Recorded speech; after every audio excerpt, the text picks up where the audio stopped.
Air temperature, road temperature, dew point, and precipitation, all those can factor into the formation of black ice. An area that's highly susceptible to black ice formation is bridge decks.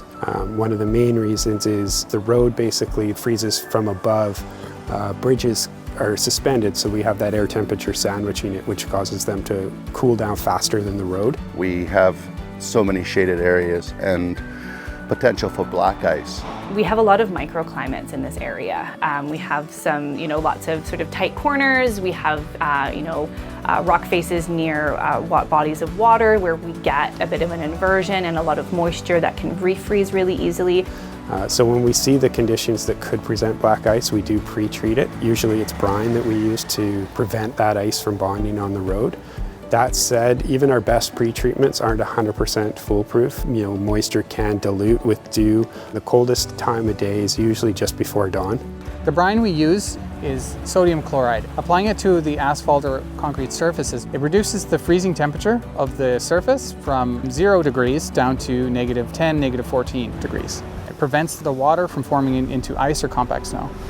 We have Marwas units on our trucks, which are mobile weather information units that we can use to monitor the freezing temperature of the road, the temperature of the road and the air and other factors.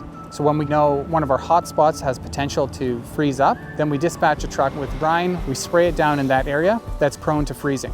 But we're also checking all other locations because it could be a unique environmental condition or unique factor that we don't account for that isn't a seasonal one that we still have to react to.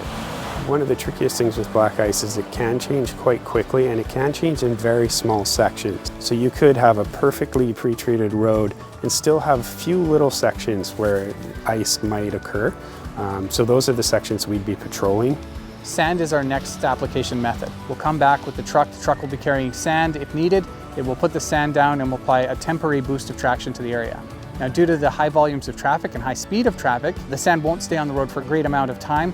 We want to apply as much sand as we need to restore traction, but not so much that we cause issues with a lot of windshield damage and unnecessary sand. Sand is typically applied first in areas of concern for braking, so we're going to apply sand at steep hills, intersections, curves, to reinforce the areas where drivers normally brake or may have issues with control. So if you encounter a slippery section, give us a call at our hotline, let us know the location, your concern, and we'll send a truck as quickly as we can.